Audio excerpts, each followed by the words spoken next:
I audible to everyone? Yes. Okay. So, on the third session of the first day of the FDP, our expert has already joined to our session. I welcome Dr. Tapan Gandhi sir, who is from IIT Delhi. His topic for this session is healthcare technology, challenges and opportunity. Uh, uh, I want to give a brief introduction about Professor Gandhi.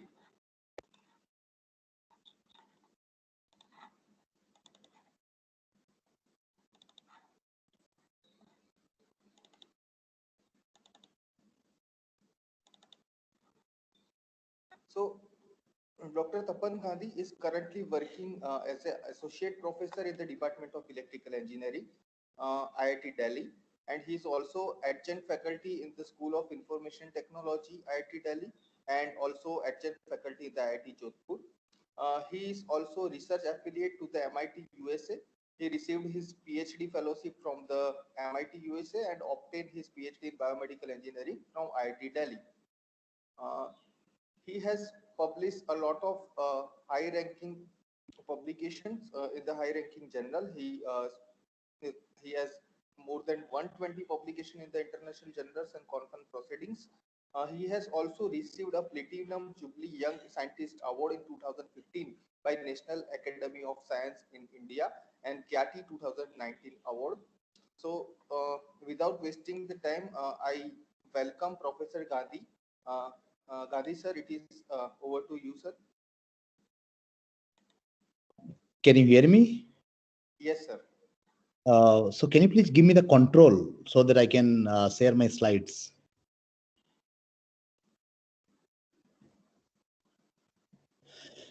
Yes.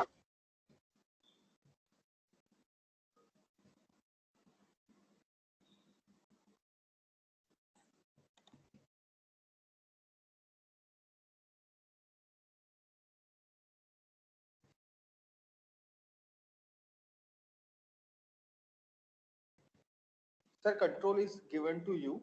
I'm just trying to see.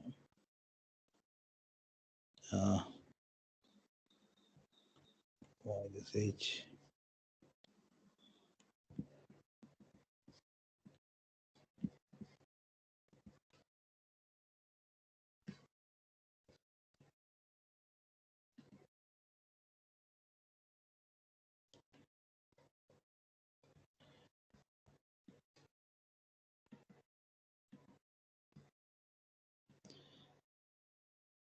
Can you see my slide? Yes, sir. Yes, sir. Okay, good. Yes, sir. Okay, so thank you very much for this introduction, and now I'm going to talk about the title, which already you know, that healthcare technology challenges and opportunity.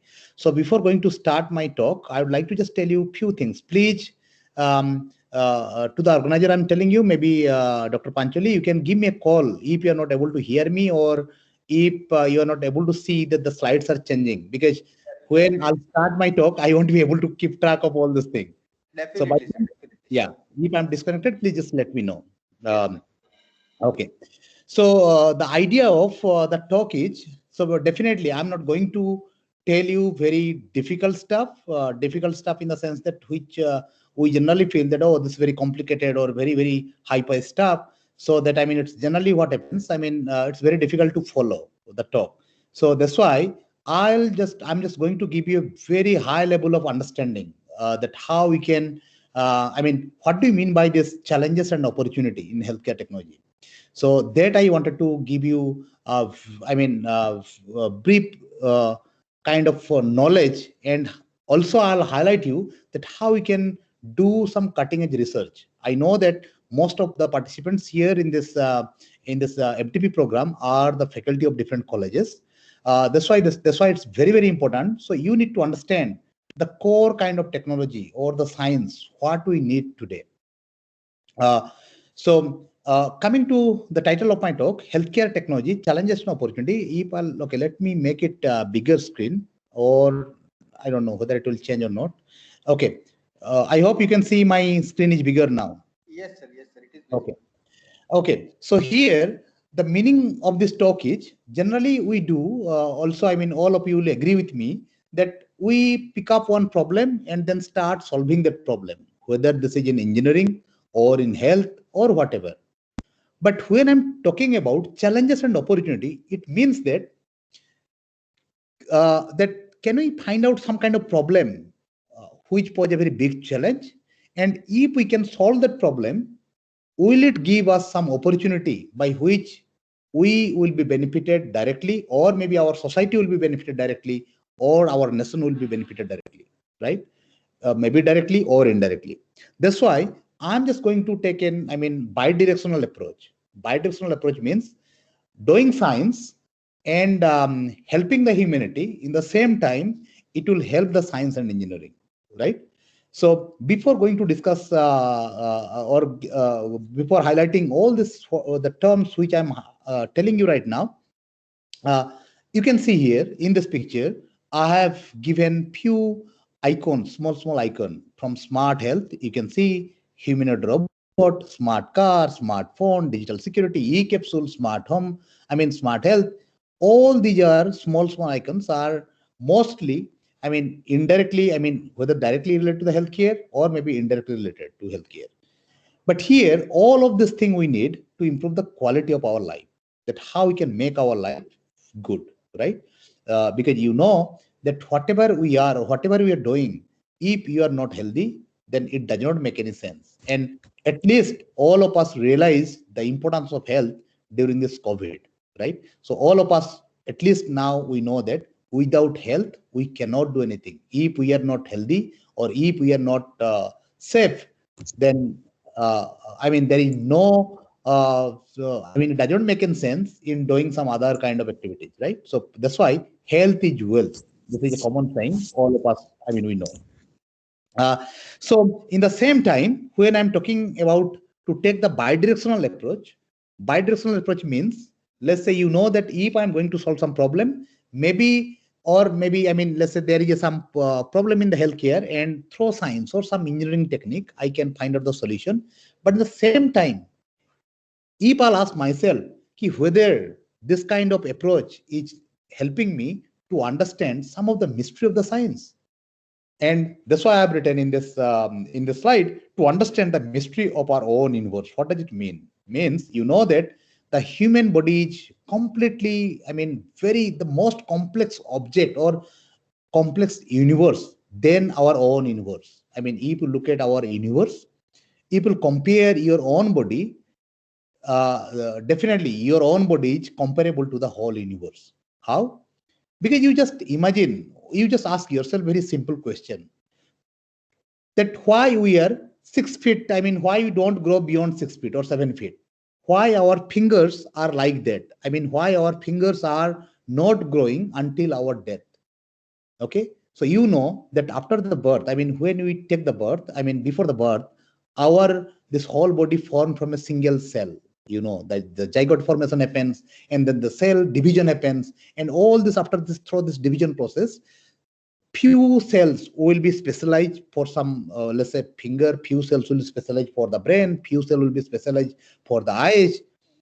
And the biggest mystery is who is controlling that, which cell will, I mean, divert to this kind of, to do this kind of job, right? So these are all completely, I mean, big mystery, which is, I mean, within us. So can we understand that how this is happening? Who is controlling this thing? So these are all different kind of mystery. That's why I've written here, to understand the mystery of our own universe, right?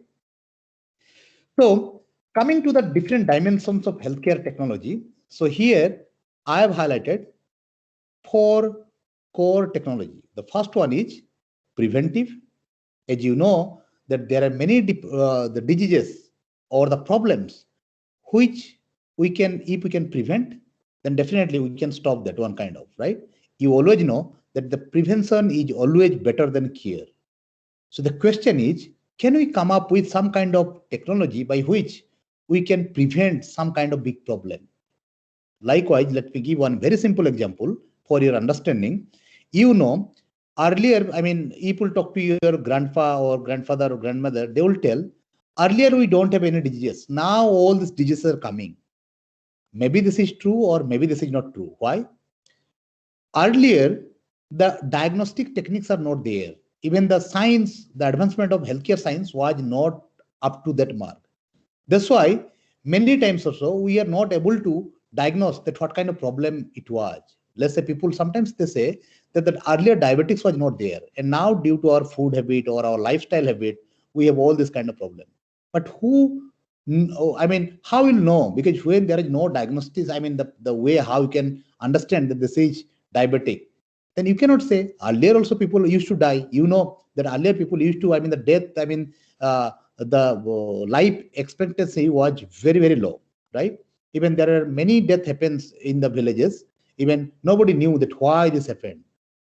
Okay, that's why I mean this kind of, I mean, prevention, when you don't know, when you don't understand the mechanism of this problem, or you don't understand how you can make it or cure it, then definitely you cannot take the right kind of step. So now with the advent of science and technology, can we understand some kind of problem before it will happen?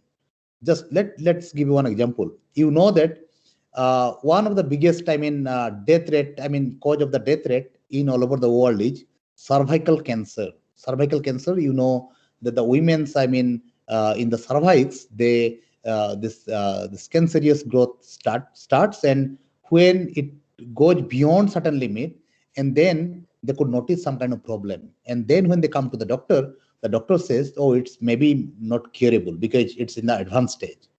And because of this, many women, many of our mother, they used to die every day, right? But all this problem, the cancer, what I'm talking about, if you can diagnose early, or if you will be able to know early, then you can prevent it before it happens. So when the cancerous, I mean, the growth starts, if you can detect it early, then definitely you can cure it. But as we are not able to detect it early, we cannot take the right kind of precaution or the action, so that, I mean, it takes the life. So the question is, how, just using science and technology, how we can prevent this kind of problem. This is called the preventive technology in the healthcare. Second is called the diagnostic. Diagnostic means, let's say somebody is suffering with this some kind of problem, and when he or she will come to the doctor will diagnose, and the diagnosis may be of different form, whether it's a biochemical diagnosis, whether it's a chemical kind of diagnosis, whether it's the imaging kind of, whether it's the signal based. It depends the kind of problem the person has. And then from the diagnosis, the doctor will understand what is the problem, which problem the patient is suffering with, and accordingly they will give some medication or they will suggest something to do, right? But again, here the biggest challenge is how, I mean, you know that all the diagnosis systems are all engineering systems. But here the biggest challenge is how we'll make sure that whatever the results or the data we are, I mean, analyzing using our system, whether it's giving the faithful kind of results or not. And again, it's up to you that how you are developing this algorithm, how you have embedded into it onto different, I mean, experimental setup or some machine, and how what kind of accuracy it's giving. Basically, what is the, I mean, accuracy, what is the sensitivity, what is the specificity of this device, and depending on all this kind of factor, you can find out the results from your diagnosis, right? And then the doctor will suggest you what to do, what not to do. Then comes the assistive or rehabilitation technique. What does it mean? You know that there are many healthcare problems where there is no solution or there is no medication. You cannot cure them, right? And for this kind of problem, then definitely when you cannot cure, then we need to think about that how we can make somebody's life better. So the answer comes the assistive technology or the rehabilitation. Assistive technology means the technology which you'll create that might give some kind of assistance to the person, maybe not 100%. Let's say if we'll talk about one completely paralysis patient, right? Paralysis means, let's say, completely bedridden, and that person is not able to speak and he needs water, right? So if you can give some kind of technology by which he can express what he's thinking or what is he thinking, so that the family member can understand that person needs water or food, right? So this is one kind of assistance. So assistive technology, please don't mistake an assistive technology. Like sometimes we feel that assistive technology will replace some kind of disability or replace some kind of problem which is still existing with some person. No, it's not always true. Assistive technology is some kind of technology which might assist in 10% or maybe 20% or even maybe 100%, right? So that's why it's called the assistive technology, or otherwise you call in the other way, rehabilitation technology. That means how we can rehabilitate somebody who is having some kind of problem, and just using some kind of technology, we can improve the quality of their life. This is called the assistive technology. Then comes the curative. Curative means, so once the doctor will diagnose this problem, now you have to cure it because this is what we need. And the curative means, so either it may be in the form of medicine, or it may be in the form of some kind of device or some kind of gadget, right? Then when the doctor will suggest that, okay, take this medicine, and then we'll see what is happening. So doctor will give the medicine. But as you know, that in India, the biggest problem is the doctor or the healthcare professionals to the patient ratio is very huge. That means, let's say, if we have, for 1 lakh Indian population, there is only one doctor. So definitely to give the quality healthcare service, it's very challenging, right? Because they are also a human being like us. And it's a very tedious process. And in healthcare, so the specificity and sensitivity should be very, very high in the healthcare domain. So here, can we come up with some kind of technology or science by which we can tell the doctor how effective the medicine is, whatever the medicine they prescribed or whatever the suggestions they've given, and let's say the patient is following, and what would be the outcome? So can we come up with some kind of technology which will help the doctor to predict or to tell that how long this patient should take this medicine so that he can get the cure? So this is not only curative, but it is, I can say, this is prognostic, that what would be the outcome of this kind of problem. So if you look at all these 4 or 5 things, what I described to you or what I explained to you, if you look at any one of this problem, that would be a very huge domain for your research. It's not required that you have to work in all these 4 or 5 domains. Even if you will contribute in one domain, that would be a very big thing. Okay, I hope you understood what I'm telling you. But the next question I would like to ask you, that do you know that where the whole world has spent highest amount of money? I'm asking you the question. Do you know until now, until this 21st century, where the whole world has invested highest amount of money? Hello? Anyone can answer? Sir, in healthcare. In healthcare. Which domain? Healthcare is a very big, vast domain. I'm asking you in particular domain you have to tell. Diabetes. Okay. Any other answer? Cancer, sir. Cardiac disease. Okay. Any other answer? Sir, maybe in healthcare, IoT based. Any other answer? IoT based application. Tell. Anybody else? Any other answer? Sir, sorry, I just got a little bit disconnected. Can you please come back with your question? My question is, do you know that until now where the whole world has invested highest amount of money? In which kind of Currently in COVID. COVID vaccine. Currently in COVID. But if you're talking including assistive rehabilitation, then it is in the chronic diseases. Okay. Any other answer? I think I should ask you a question so that we will not fall asleep, right? Because after lunch, generally we feel sleepy. So I should ask some random question and you have to answer my question. Okay. So any other answer? Do you have any other answer? So mental health is also one area. Yes, madam. Very good. Any other answer? No? Okay. Now when I'll tell you, will tell you, yes, we knew it. Shall I tell? Until now. Yeah? Please go ahead. We might be knowing, but we are not able to put it in words. Okay, bataiye, you just tell me. I mean, whatever is coming to your mind. That's why I told you that you can randomly tell. I don't expect the correct answer. I always expect many wrong answer. This is what I want. So yeah, you can throw any kind of answer. What is coming to your mind?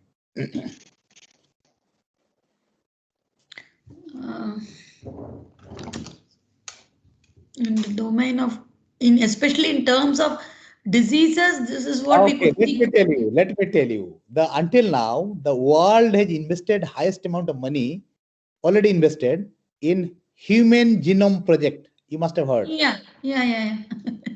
Human Genome, you all know, right? Yeah. Because you know that many problems, healthcare problem is related to the gene, right? Okay. And that's why the scientists around 1988, they came up with the idea that maybe we need to spend highest amount of money to understand the human genome sequence. And then finally in 2001, they drafted it, and around 2003, everything was on table. And the scientists understood many aspects of the human genome. And now you know that we are also doing some kind of genomic therapy. And still, there are lots of knowledge still there, which we need to explore. But this is the area where the whole world has invested highest amount of money, right? Okay. Let me ask you one more question. So do you know, okay, before COVID, I'm telling you, just don't count COVID, because COVID is another thing. Why? I mean, some of you are thinking that COVID, the whole world has invested highest amount of money. I'll come to that after my question. So before COVID, do you know, after this Human Genome Project and before COVID, where the world has put highest amount of money in which kind of research? Sir, research For wise. energy generation or electricity generation. NLP, electricity, any other answer? Sir, as far as health is concerned, in health, people throughout the country, everybody they are concentrating more on maternal and child health to reduce, because it is of their SDG goal. As far as health is concerned, disease is concerned. As far as technology is concerned, then everybody is now people are moving more towards AI. But in between, it was lot of the talk was only about NCD. Yeah, so okay, this is good. Yes, I mean, though you didn't, I mean, come to the right answer, but okay, you highlighted some of the things. Let me highlight again all these things. So definitely, we know that in this current, this cutting edge research area, you know, AI is the front runner, right? AI, IoT, computer vision, robotics, all these things, cognitive computing, all this, whatever you will count, they are all the most sophisticated domain in engineering, right? And the same time, in the health, okay, then another question is coming to my mind. Okay, tell me, in our health, which is the biggest problem?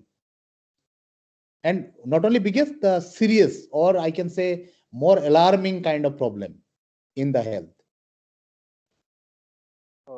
Sir, I must say here, excuse me. Yes.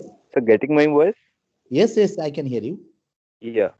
Sir, if we concern the human health, that is the variability of the data is the major concern. No. I'm not talking the data. I'm asking the problem. Let's say, just say diabetic, cancer, any kind of disease. Which one you feel that most devastating in nature? Devastating disease. Diabetes, So in sir. this case, I will consider the neurodegeneration. Diabetes. Cardiac diseases. Diabetes, especially diabetes, which is leading to everything Yes. else. For Indian BP context, it's diabetes. Okay. Because it is all linked in, sir. Hypertension, diabetes, and CVD, even cancer, they are linking it. So it must be that one. Okay, madam. Okay. And Blood pressure. COVID, right? International level pe COVID, right? Sir, it will be Alzheimer's, Parkinson's, neurodegeneration. Very good. Any other answer? The cardiac diseases, sir. Most of Cardiac the diseases. Yes. Very good. Okay. Okay. Yes. At least, I mean, yes. These are a very, very interesting answer I got from you. I'm happy that you could answer all this question. But yes, I mean, all these problems are really devastating. But out of all this problem, the biggest problem to the whole world is all neurodevelopmental disorder. So somebody told this Alzheimer's, Parkinson's. Yes, this is absolutely correct. But at the same time, let me tell you why I didn't take the name of diabetics or I didn't take up the name of cardiac disease. Because all this problem can be prevented or can be controlled.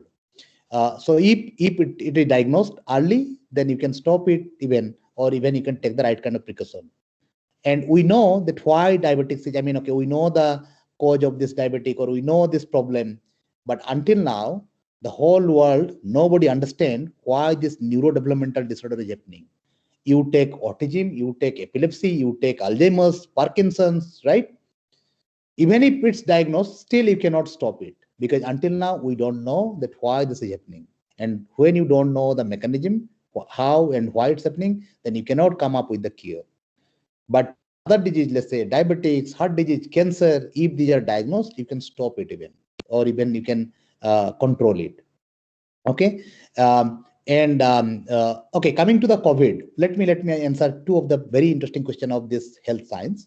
Actually, COVID is not a very big problem, but we took it as a big problem. Why? Do you know? Because all this kind of healthcare problem, actually, because there is no medicine for this, that's why all these rich people, they are in fear. And when rich people are in fear, they create this problem is a big problem, right? So people compare the COVID death and people compare simple the death due to the pollution, always you'll find the death due to pollution is much higher than the COVID death, right? But who cares the death due to pollution? Because the rich people, they don't care that how, I mean, in which city you are living and how polluted this city is, because they know they can put all kind of air purifier, they can take all kind of precaution to save themselves. But as there is no medicine for this COVID, and they feel that they might also die, that's why they are very fearful, and they have forced, I mean, the think tanker, the policymaker, to create this problem is a very big problem. Okay, so that's why the COVID is a big problem now, right? And also, as the rich people or the capitalist, they are very fearful. That's why they are pushing money or they are pushing the government to spend money to understand this problem. And you know, this COVID is nothing just like the flu. Generally, what we have, maybe this is a stronger flu, which we don't have the vaccine. But definitely, one day the right kind of vaccine will come. I mean, though the different kind of vaccination come, but these are maybe nobody knows that how effective it is. But during, I mean, okay, maybe in 1 year or 2 years, some other very strong vaccine might come. Okay, that's why this is not a problem. But as I mentioned to you, that the most devastating problem is all neurodevelopmental problem. That's why when Barack Obama was president of USA in around 2012, he announced, because looking at the engineering, looking at the healthcare, all the scientists realize that we need to understand all this kind of neurodevelopmental problem. In the same time, they also noticed that as we are taking lead in the sophisticated engineering domains like artificial intelligence, computer vision, robotics. So that's why they thought that we need to understand the human intelligence first. If we will not understand the human intelligence, we cannot take the lead in artificial intelligence, right? And because of this, they thought that the next big project would be human brain mapping project. If you type in Google human brain mapping, you will get the information. So Obama announced that this would be the next frontier in healthcare as well as in engineering, right? So after that, maybe okay, COVID came all of a sudden, and because as I told you that people are fearful, that's why they're spending money. But I don't know in how much. But to the best of my knowledge, I knew that the human brain mapping project was the biggest project next to human genome mapping. Okay, I hope you understood what I wanted to tell you. And then okay, I'll discuss many other things in my next slides.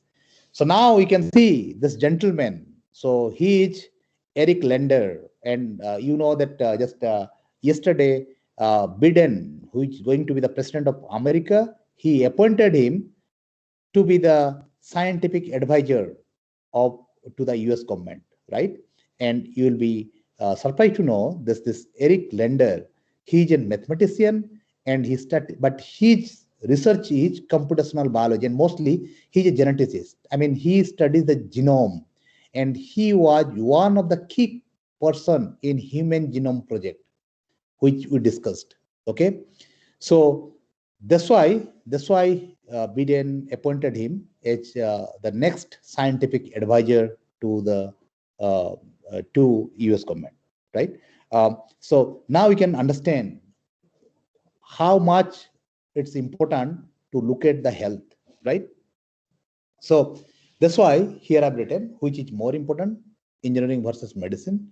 Definitely both are important, but depends on that what you wish to do. But definitely before, I mean, if will compare or if will I mean measure, then definitely medicine is always superior to engineering, right? Because as I mentioned to you, if you are not healthy, then you cannot, I mean, whatever you will bring innovation in engineering, that does not make any sense, right? So that's why medicine or the health is most important. So already you mentioned that these are the devastating problem like Alzheimer's, Parkinson's, this is autism, epilepsy, right? And the another problem, maybe I don't know whether you know it or not, this is called the sleep disorder, right? Just for 1 second, please hold on. Just 1 second.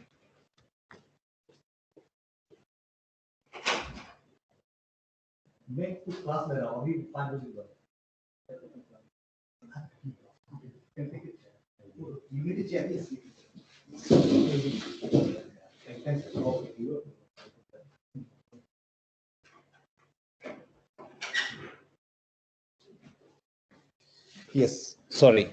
Yeah. So,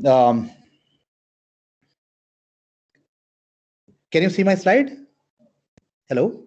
Yes, sir. Yes, sir. Okay. Yes, sir. Yes. All these problems, sleep disorder, I here. Sleep disorder, basically, you know that now the biggest problem is people are not getting sleep. And if you are getting good sleep at night, you should feel that you are the king or you are the queen in this universe, right? Because sleep is a very big problem. And this is also creating a very big opportunity to all of you to come up with the technology by which you can induce sleep to the people. So as you know that all of our life is stressful nowadays, and stress, sleep, these are all related, and that also leads to the different kind of heart problem, right? So sleep is one of the biggest gift what we have. So please don't destroy your good sleep cycle. So nowadays people are not getting good sleep. Even every day when I meet some doctors at AIIMS New Delhi, everybody complain that, oh, people are having this kind of problem, and during the COVID also this problem has increased a lot, right?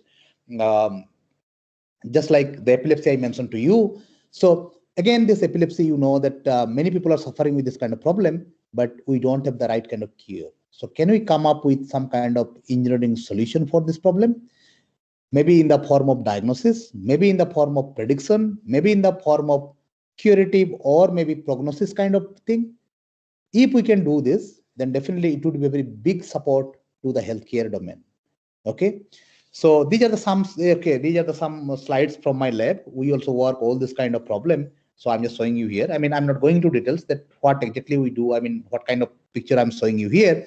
Just we try to understand from this complicated brain signal that how it will help the doctor to diagnose this problem properly, or can we alert the person that, okay, he's going to suffer this epileptic attack very soon, right? So again, I mean, you can see here. So this is a slide from one of my paper. So basically this is a brain imaging again. So here earlier, I mean, people didn't know that when you are resting or if you are not doing any activity, still the brain gives some kind of interesting network about the function. So let's say if somebody is having epilepsy network, can we find it out? I mean, from the brain imaging. And first time we proved it, just how artificial intelligence can help decode this epileptic brain. So he published this paper, and then it was highlighted in many news outlets that the AI, how AI can help in the healthcare. So as I mentioned to you, here you can see this is one kind of assistive technology. You can see on my screen, this person has no hand, and he's controlling or he's moving the hand or hands, doing the hand shaking with this prosthesis, mechanical prosthesis or electronic hand by the brain signal. This is called the neural prosthesis. So the person has no hand, but still he is shaking the hand with Barack Obama with this prosthesis hand. This is coming under the domain of assistive technology or the rehabilitation engineering, right? So likewise, I'm giving another example. You know that those who are blind, born blind, how they can see. So many scientists around the world, they are working on visual prosthesis or retinal prosthesis. What they're trying to do, that through this prosthesis, they think that they can allow the blind person to see. In this picture, you can see this is one kind of visual prosthesis. The person is wearing the goggle, and the goggle has the visual prosthesis. And this person is telling that day when he used this device, he is very excited, and he's telling that the first time I could see my wife. But truly, people, the science says actually what he's able to see, he's only able to see the contour of his wife, not the complete clear picture, the way we see. That means the visual prosthesis is not helping him to see clear picture, but just only some dark and white patches of his wife's the whole body, right? So that's why he's feeling that I can see my wife, but actually truly he's not able to see. And why he's not able to see? Because until now we don't understand that what we see and how this ray of light enters to our brain and do all this kind of orchestra in our life. We don't know. That means what I'm telling you, that let's say whatever you see today, let's say in front of you, this is a laptop or computer you can see, or my presentation. But actually what you're seeing, nothing. Actually only the rays of light is entering to your eyes, and those rays of light will hit your brain, and the brain will decode. And once the brain will decode and find out that, okay, this is what is, or the way the brain will cook up the story, that is only you will see, right? So that means we see because of how our eyes and brain, both of them work together. So until now, we don't know that how all this thing is happening. That means how the rays is entering to our eye, and then what is happening in between the pathway and the visual cortex. And when we don't understand this mechanism, we cannot come up with the right kind of visual prosthesis. That's why this visual prosthesis is not 100% successful. Okay. So likewise in the healthcare also, because we are in the COVID-19. So here I've just highlighted few of the things. Maybe if you are interested in doing some kind of interesting research, you can look at all this problem, what I mentioned here. Gamification to prevent the spread of coronavirus. What does it mean?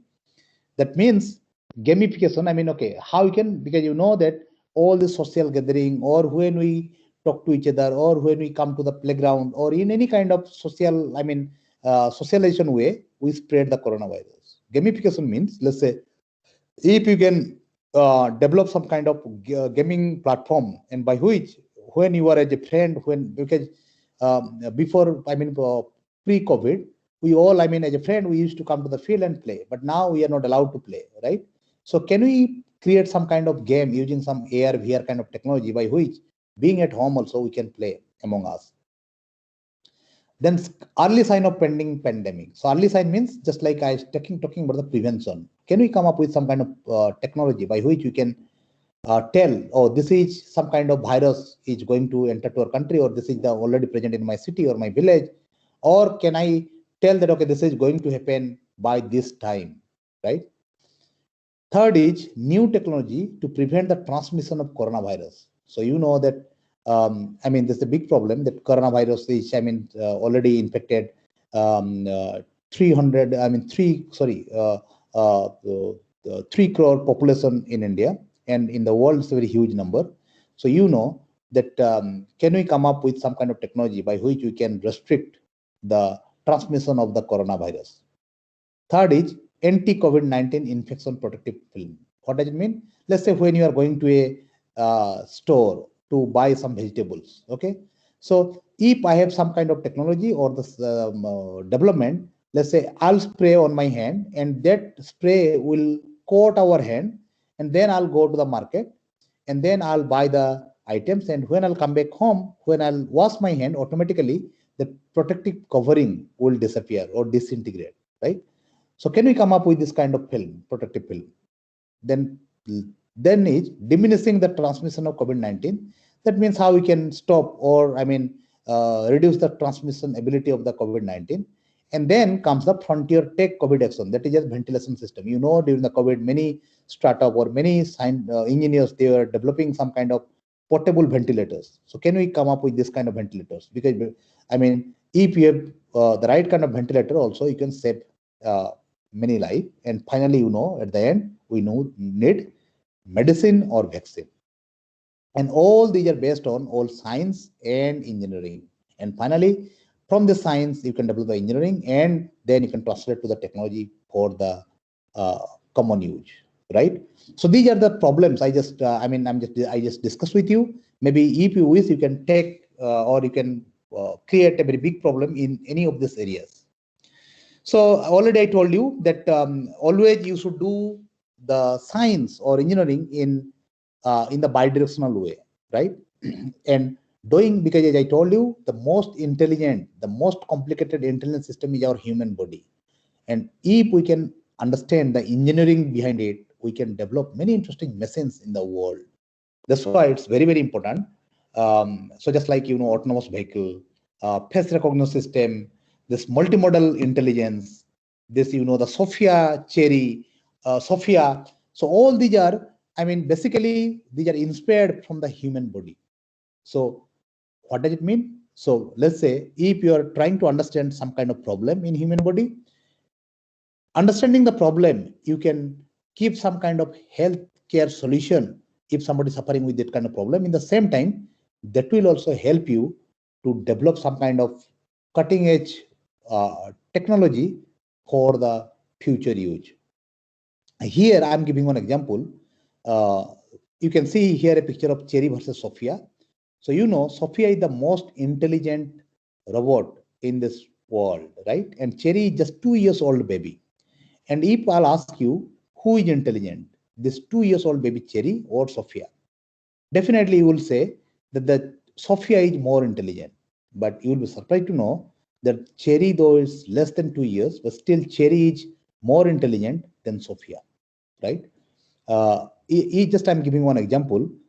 When the child, let's say less than 2 years old child at your home, when she or he starts climbing stair, what you've seen, that maybe 4 or 5 times or maybe 10 times he or she will fall down, and after 10 times, 11th time, he or she can easily climb, right?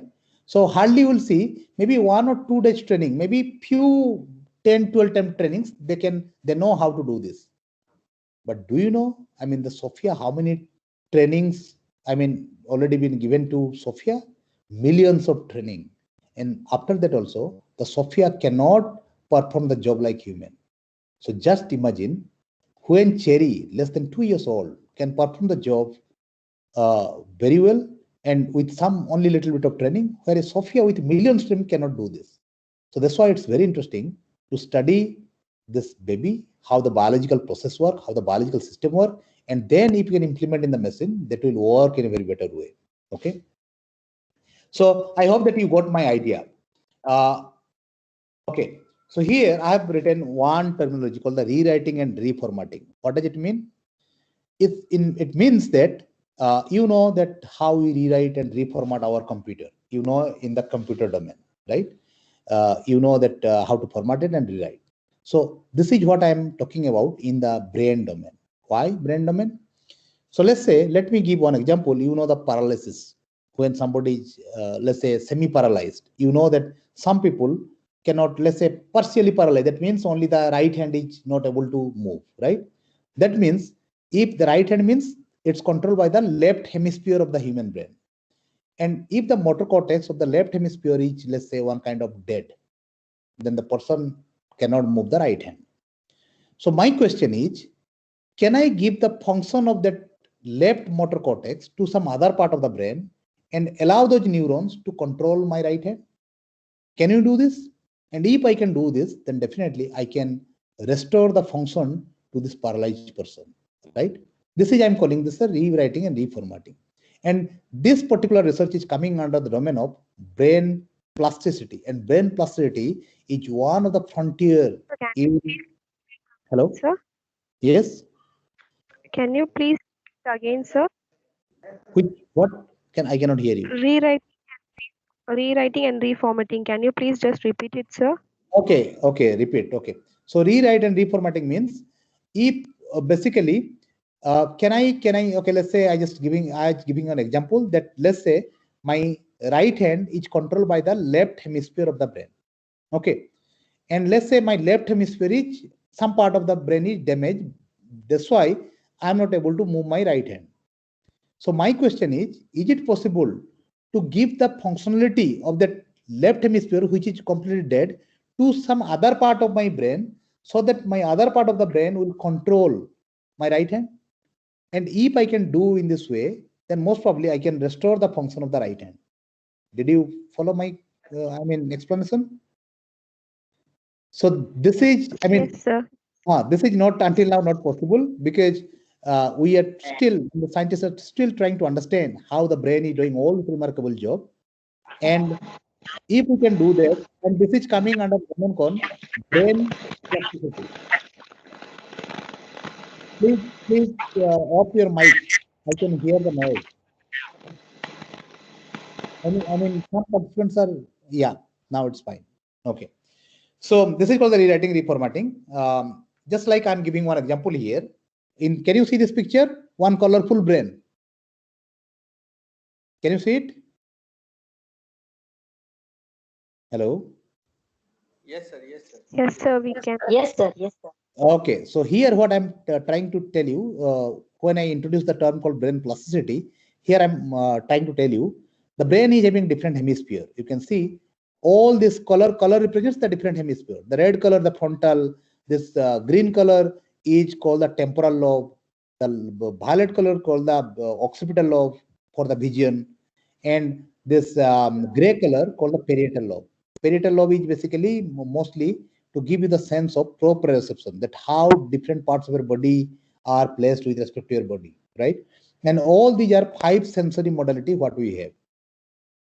So the question is, when somebody is born blind or if somebody is born deaf, then what will happen to that particular area? Let's say when I'm showing you the area called this green area, this is responsible for the auditory response. When we hear something, this area is working.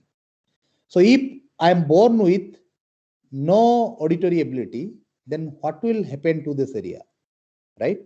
So please remember, the biology, they don't sit idle. That means biology always work. So that means this temporal lobe or the green area will not be idle when somebody is not able to hear anything. Maybe this auditory cortex or this green area will be used for some other purpose, right? And then just imagine you restore the ability to hear of this person, then what will happen to this area? How the brain is again going to reorganize it. So that's why it's called the domain of plasticity. And this is one of the frontier in the domain of artificial intelligence. This kind of science is not only help us to understand the intelligence of the brain, but at the same time, it will help us to develop the right kind of assistive technology for the person who is not able to hear or who is not able to see or who is amputee, not able to walk. So you can see here. So this is, I'm talking about the brain plasticity. Okay, so I gave you very high level of idea about all this thing. I'm not going to talk about all this thing. So just I'm highlighting one more very interesting research. What I do, I pursue different kind of research in my lab. Starting, and almost all the research are, related to the neurodevelopmental problem. Though I work in different healthcare aspect, because I am also a biomedical engineer, but my main interest is in the neurodevelopmental problem. So one of the problem, I work on the Indian blindness. Why Indian blindness? As I told you, that always, see what I'm telling you, I always try to practice those things. I told you, always try to approach the problem from the bi-direction. That means you should take a problem or you should tackle a problem which can give many different kind of answer, which will be helpful to the humanity, which will be helpful for the medical science. In the same time, it will be helpful for the engineering. So likewise, I selected another problem called the blindness. You know, blindness is a very big problem in a country like India. Why I took the problem called blindness? Because when very small researcher, when I started my research domain, that time also I was thinking that how I can contribute in the domain of artificial intelligence in terms of robotic vision. So when I was working in the robotic vision, I thought that, let's say, if I'll come up with some kind of algorithm in the robot, and I'll give that algorithm to the machine, and the machine can understand or recognize some objects. But at the same time, one question came to our mind that how we learn to see. Basically, being a human being, if you'll ask ourselves that how we learn to see, or how we started recognizing that this is a human body or this is some other object, and the answer is there is no answer. We know, we'll tell that, okay, maybe through our experience we learn all this thing, but there is no science behind it. Then what we realized, that the whole world has not done significant amount of research in this domain. Why? Because, as I mentioned to you, that the real intelligence is in human body, not in outside. And what we are doing as an engineer, we are trying to mimic those kind of intelligence, and we are putting in the machine. And that's how we are making our machine intelligent. So similarly, this idea came to us that how we can understand the human vision, or how human recognize different objects. And if we can understand this mechanism, maybe we can give this knowledge to our machine, right? And then we thought that how we can do this kind of research, how we can understand as a human being, how we learn to see. Then what we found, that we found throughout this, in last 100 years, we found nobody has undertaken this kind of study. Why? For two reasons. The first one is, if you wish to understand how we learn to see, you need to experiment on newly born baby. Let's say when the baby is taking birth, you need to experiment that baby, and then only you will be able to know that how the baby is learning, right? But here the difficulty is, the baby will not give you the reliable data. What kind of data you are going to take, because the baby will not understand what you're going to do. And second thing is, the ethical committee will not allow you to do research on newly born baby, right? And for this reason, nobody could answer this question, that as a human being, how we learn to see. Let's say now you are an adult, and if I want to understand this problem, I cannot understand because already you have learned, right? So that's why one day, many years back, 15 years back, one idea came to our mind that, okay, if the people didn't get a chance to do this, can you do in this way? Let's say if somebody born blind, has not seen anything since birth, and now he's 20 years old, right? And after 20 years, now he's an adult. So if you do some kind of research, he can understand, right? And then one thing came to our mind that, okay, just by miracle, let's say somehow we restore sight to this blind person, the person who has not seen anything since birth. And now at the age of 20 years, we restore the sight of that person. And now the person can see. And if the person can see, then definitely that person will allow us to understand how he's learning to see this visual world, right? And this question came to our mind around 16 years back. Around 2005. Yeah, 15, 16 years back. Then we found that when we try to find it out, that whether it's possible or not, whether we can restore sight to the blind or not. And we found, no, it's not possible. If somebody born blind, you cannot give sight at the later stage of their life. But at the same time, we got some kind of clue that why not? Why not a person being born blind cannot see, right? And then I'm not going into details of this research because it's a very big research. Maybe in some other platform when I'll get a chance, I'll tell you more about it. And then what we found, okay, just hold on. Let me show you some slide what I have here. Then I'll continue from there. So what I was telling that then we convince ourselves that there is some way we can do this, and then because we wanted to understand that the how brain learns this visual world, this was our main goal, because we knew that if we can answer this question, it is not going to help only the medical science, or it will not advance the understanding in the medical science, but in the same time it will help us to create the right kind of model which we can implement in the machine to see or to advance the domain of computer vision. I hope you understood. So that time, okay, so that's how to understand, okay, this is okay, so that's how we came to the brain. And as I mentioned to you, all the big problems are associated with the brain, because you know that if the brain will not work properly, the world has no meaning to you, right? So whatever the system you have, everything controlled by the human brain, and this is the main unit or the main blocks in our body which controls everything, right? So I'm not discussing all this thing. Okay, so in order to understand the brain, sorry, what happened? Can you see my slide or it? Okay, yeah. Can you see my slide? Sir. Okay, so here I've written. Yes, sir. That's why I've written, actually, as I mentioned to you, that if you need to take a lead both in engineering and medical science, you need to understand the human body, and on top of the human body, you need to understand the human brain. That's why I've written to understand normal brain functioning, how the brain functions when it's normal, to understand how the brain develops. That means you need to understand how a newly born baby's brain is developing, and then to understand what happens when the brain is having some kind of disorder, whether Alzheimer's, Parkinson's, epilepsy, right? And if you study these three kinds of brain, most probably you will be answer many interesting questions of the science. And this is what I do in my lab at IIT Delhi. So we try to understand all these three kind of brain through different kind of techniques, using different kind of techniques, and we are trying to answer many questions, not only in the health but also in the engineering. Okay, so that's why I've shown you here. You can see here in my slide, all these are different kind of system in our body. You know, the human body, as I mentioned to you, the most complicated and most intelligent system in this universe, right? And if we can understand the mechanism behind it, that how the body, the human body is doing all this remarkable job, we can certainly create the right kind of tool or the mathematical model out of it, right?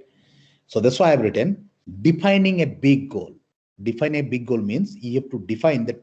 I mean, big goal means you have to find out the problem by which you can answer many questions. Just like I mentioned to you, I took another one project called the blindness, that can I restore sight to the blind?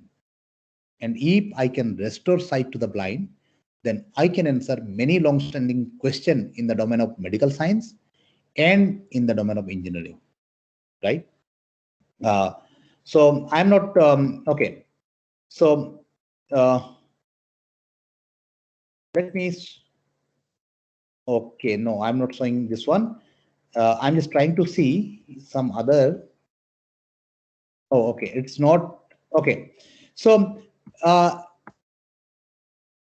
yes, let me show you here that how studying human body or human system will help you. So for your knowledge, just I'm highlighting, maybe if you'll get a chance to attend some of my other talk, maybe please you can attend there maybe some. Actually, I always talk different things, so maybe you'll get other very interesting picture just for the sake of understanding, because I talked about the blindness, what we are doing. So as I mentioned to you, that when we started working on the blindness, that time the whole world, I'm not talking about India, the whole world was against us. They told that how come you can think that you can restore sight to the blind? And why I'm telling this? Because always in science and engineering, don't feel that this is not possible. Always feel that everything is possible. And I'm telling you, very big thing is, always try to bring some crazy idea. And all this big innovation comes from the craziness. And the example which I'm giving to you, the blindness, that time also it was just one kind of crazy idea. But based on some kind of logic or based on some of our fundamental understanding, we first convinced ourselves that we can achieve it, we can make it possible. So that time, not only India, in India, all the big like AIIMS New Delhi and other places, they started criticizing us. What you are thinking? How come you can do this? Not only in India, the whole world also were telling us, because there is a very big Nobel Prize winning hypothesis. And that hypothesis says that if somebody born blind and has not seen anything, the first few years of their life, that means they won't be able to see anything in the latter part of the life. And for that hypothesis, the two scientists got the Nobel Prize. And when we came up our hypothesis that yes, it's possible to restore sight to the blind, even somebody has not seen 20 years of their life. And then we started that work, and we proved that how the person born blind can see even after being deprived of vision last 20 years, right? And in that project, we have restored sight to more than 700 blinds in India. Now they can see just like you and me. And not only we restore sight, but in the same time, we are providing many interesting hypotheses to the medical science, which was not there earlier. And the same time, our research is also helping us to understand the complexity of the biology and to understand the intelligent mechanism of our brain. And that is also helping us to create the right kind of or the intelligent machine. Here I'm giving one example. So this is, I'm going to show you here in the slide. I just mentioned to you here in this picture, you can see here, I'm talking about one aspect of the intelligence, artificial intelligence. As I told you in my starting of my presentation, that your problem should be bidirectional. In the same time, I told healthcare technology, challenges and opportunity. Just now I gave the example of blindness. That was a challenge. That can we restore sight to the blind? That was a challenge. But when we started doing this, it opened up many opportunity for us. What kind of opportunity? Now, just not only we are restoring sight to the blind, but at the same time, their brain is helping us to develop the intelligent system, which we are calling the AI system. Okay, that's why where there is challenges, definitely that will create lots of opportunity for you. One of the example I'm giving you here, when the child is holding this mobile phone, you can see the first question comes that how the child is able to feel it, whatever he is touching. Let me give one example. When you are talking to your parents, your parents are somewhere away from your college and you are giving a call. You are talking to your parent over phone. When you are talking to your parent, you can visualize their face, right? This is called auditory to visual mapping. That means you are hearing their voice, but in the visual space, you can see their face, right? Let's say if you are holding something on your hand, but you have not seen it, but still you can visualize it, right? This is called tactile to auditory mapping. And this is a very one kind of interesting ability what we have as a human being. Because of this, the cross-modal mapping, we are intelligent. One of the aspects is this. And this is one of the remarkable ability. If we can understand this, we can make our machine intelligent, right? We can give this ability. Until now, the robot has no ability, this cross-modal mapping ability, right? And these are the very important questions which we are also trying to answer, just restoring sight to the blind. We restore the sight, and then this question which I posed to you, that how this cross-modal mapping is happening, and we did some kind of experiment on the blind, and then we published the paper in Nature. And the day we published the paper, it got highlighted in the front cover page of the New York Times. And the whole New York Times was dedicated for our research, that finally the Indian blinds could answer the big question of this universe. 1 second. Hello. Okay. Okay, so this is, when you'll do the right kind of science, the whole world will follow you, right? So this is the example of what I just giving to you, that how we are understanding the human brain or mapping the human brain to understand this cross-modal mapping. So this is what my intention was to tell you, that just don't select the problem or look at the problem from only one angle. Try to look at the problem from many angles. As I mentioned to you, even in my lab, we work on the healthcare problem. In the same time, we try to understand this complex biology, and based on that, we try to create the model and which we are using in our AI kind of research, right? So there are many problems. I just gave you one example, but there are many problems where you can take lead and you can do some kind of fruitful work. And when you can do some kind of fruitful work, automatically the whole world will follow you. And in this kind of work, if you do at the intersection of the human body and engineering, this is we call the human inspired engineering, and this is going to be the next frontier, right? And truly, actually, this is not only will help you to develop the one kind of disruptive kind of technology, but at the same time, it will help you to answer many fundamental questions of the science.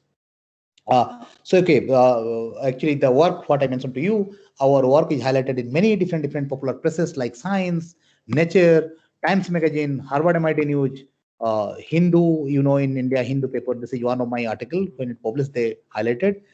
This is Wall Street Journal, the Netflix and Discovery, they are also making some kind of documentary from my lab at IIT Delhi. You can see some snapshots. And in this way, you can have the broader impact.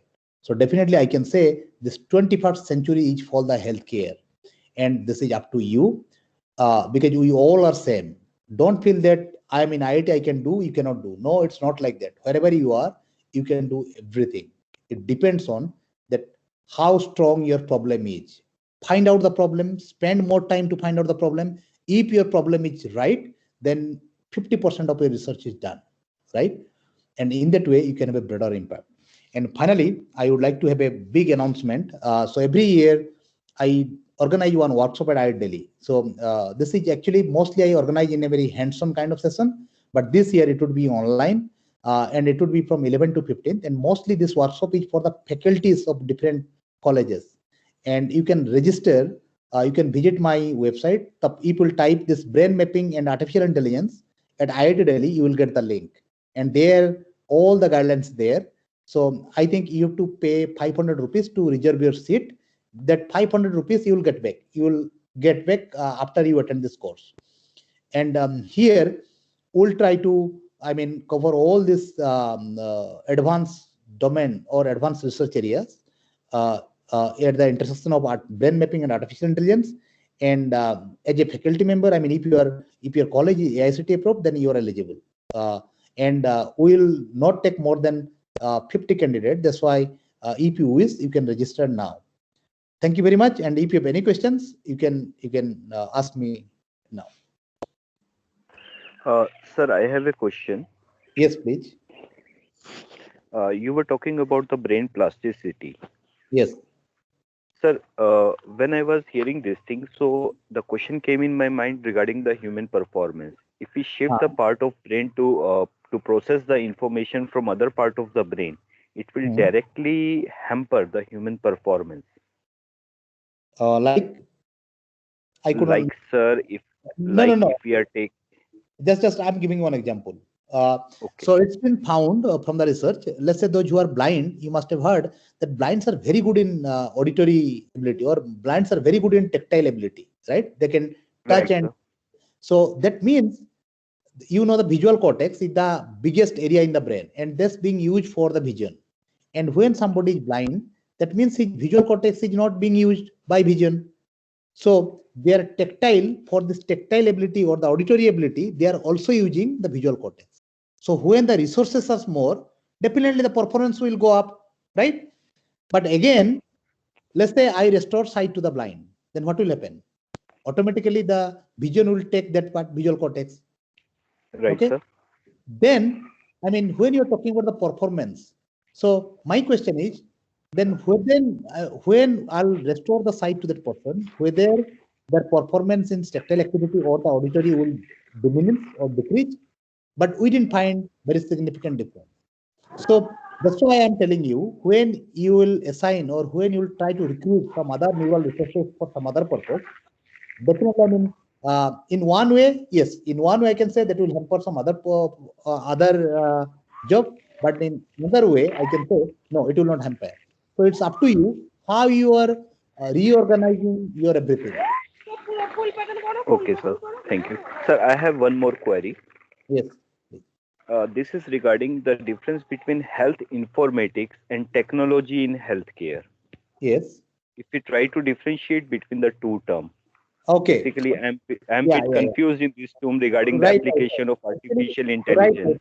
I got it. So actually, there is no difference.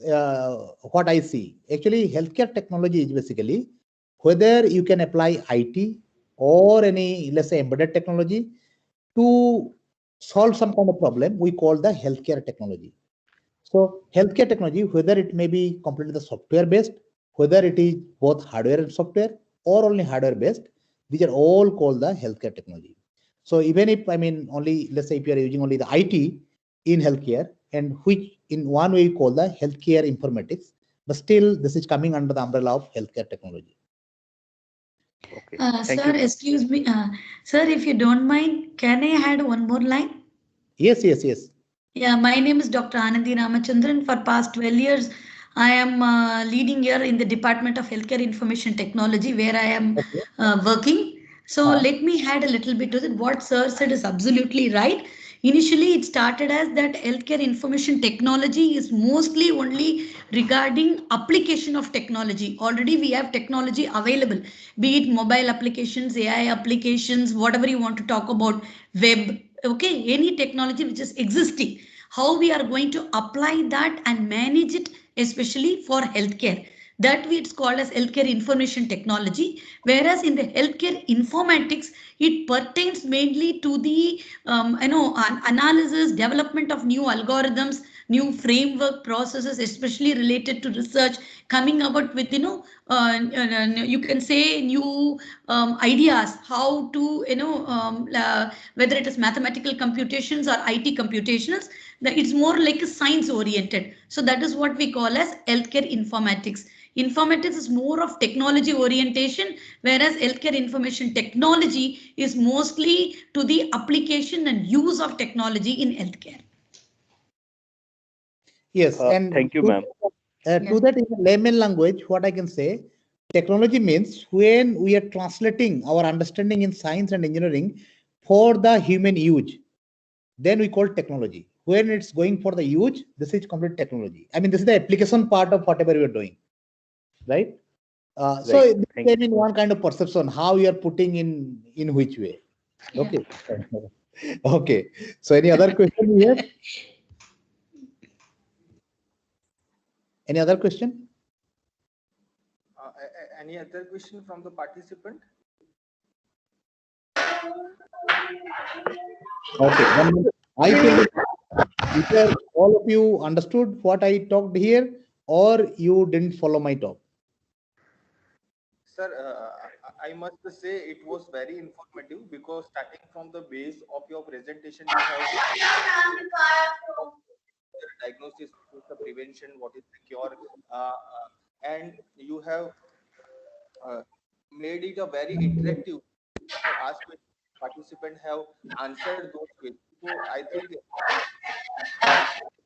session very interactive, and again you have included very good interactive images, so that we all of us understood.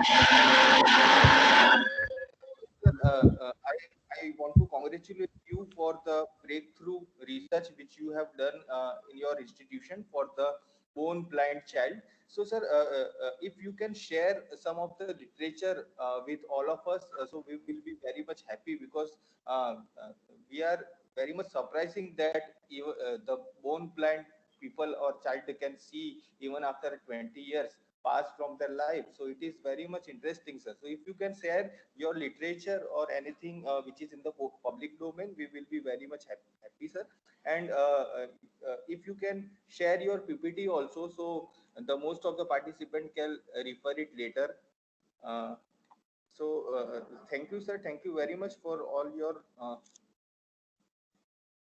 presentation which you have given. Okay. Am I audible? Yes, you're audible.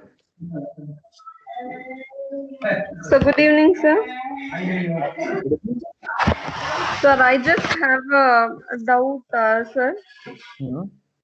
So no, it's not actually. I mean, when we look at a biomedical problem, whenever we come across any problem and we think of a solution and we then move forward, it's always there. It's already existing. That is the reply that we usually get. How to see these problems in a new way that we can be more innovative? So some ideas on that. Okay, for that, this is very simple. You just ask yourself, whatever the problem is coming to your mind, you ask yourself that why I'm doing this and what would be its use. So always ask yourself before, I mean, when you're thinking some problem, whether it's going to help myself or my society or not. First question. Second question is you ask yourself whether it will help me, whatever the technology I'm going to develop or engineering I'm going to develop, whether it will help me to earn money for myself or for my institute or for my nation or not. If you'll get yes answer in any of these two questions, then you should undertake that kind of research.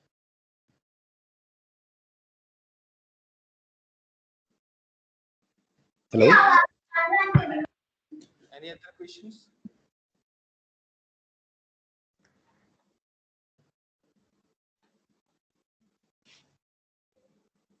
I think there is no question now. Thank you, sir. Sir, I think so your contact details are available, right? If you'll type my name, IIT Delhi, then you'll get everything in my IIT website. Okay, sir. Yes. Okay. Thank you, sir. I said Like to mail interact and with you more. everything. Would like to interact with you more regarding technology in healthcare. Okay. Join in our workshop in March. There you'll get Okay. So enjoy the same workshop which you have shared. Most of us would like to attend that. So if no questions left, then we can end this session. Yeah. Okay. Thank you, sir. Okay. Thank you. Thank you. Bye-bye. Thank you, sir, for your nice presentation. Thank you.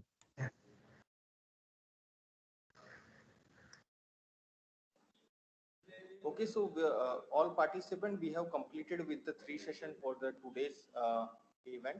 So we will Sir, meet. what about the feedback for the second session and third session, sir?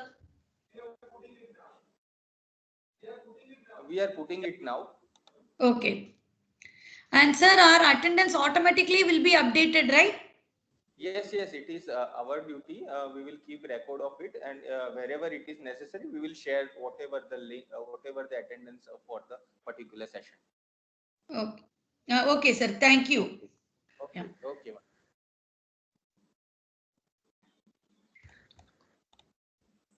Thank So you, we sir. will, Thank you.